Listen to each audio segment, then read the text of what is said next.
लगातार आसमान पर चल रहे सोने के भाव मई की शुरुआत होते ही मुंह के बल गिरे हैं। अगर आप सोना खरीदने की प्लानिंग कर रहे हैं तो ये खबर आपके काम की है। सोने में बड़ी गिरावट आई है। ये गिरावट भी कोई छोटी मोटी नहीं, 2300 रुपए की है। 30 अप्रैल को अक्षय तृतीया के मौके पर सोने की खरीदारी थोड़ी कम रही, लेकिन 1 मई को जब कीमतें गिरी तो हर किसी के मन में सवाल है कि क्या सोने में गिरावट का दौर आगे भी जारी रहेगा? क्या ये सोने में निवेश करने का सही समय है? इस गिरावट के बाद अब किस शहर में सोने के क्या भाव हो गए हैं? कहीं मत जाइए, आपको सभी सवालों के जवाब इस वीडियो में मिलने वाले हैं। सबसे पहले बात करते हैं आज सोने और चांदी के रेट की। 1 मई 2025 को 22 कैरेट सोने का दाम 87,700 रुपए प्रति 10 ग्राम के आसपास है। वहीं 24 कैरेट सोने का भाव 95,700 रुपए प्रति 10 ग्राम पर कारोबार कर रहा है। यानी कल के मुकाबले सोने में 2300 रुपए की गिरावट आई है। अब चांदी की बात करें तो चांदी के दाम भी 1 लाख रुपए के नीचे आ गए हैं।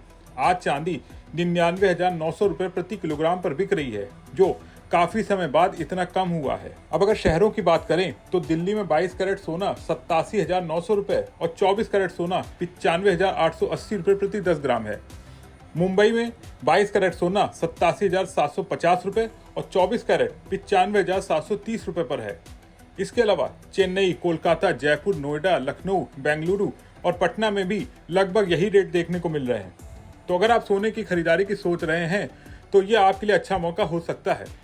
अब बात करते हैं कि सोने की कीमतों में ये गिरावट क्यों आई है। आपको बता दें कि 22 अप्रैल को सोने ने 1 लाख रुपए प्रति 10 ग्राम का स्तर छुआ था, लेकिन इसके बाद से सोने में लगातार करेक्शन देखने को मिल रहा है, यानी कीमतें धीरे धीरे कम हो रही हैं। इसका सबसे बड़ा कारण है अंतर्राष्ट्रीय बाजार।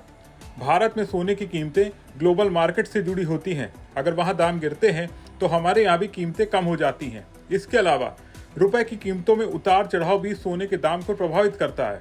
अगर रुपया मजबूत होता है तो सोने की कीमत कम हो सकती है। साथ ही सरकार के टैक्स और ड्यूटी भी कीमतों पर असर डालते हैं। लेकिन अभी अक्षय तृतीया का त्योहार खत्म होने के बाद मांग में थोड़ी कमी आई है, जिसके चलते कीमतें गिरी हैं।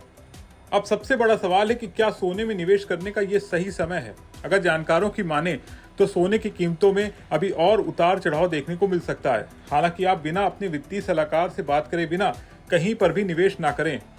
अब ये समझते हैं कि आखिर सोने की कीमत तय कैसे होती है। भारत में सोने के दाम कई चीजों पर निर्भर करते हैं। पहला, अंतर्राष्ट्रीय बाजार का रेट।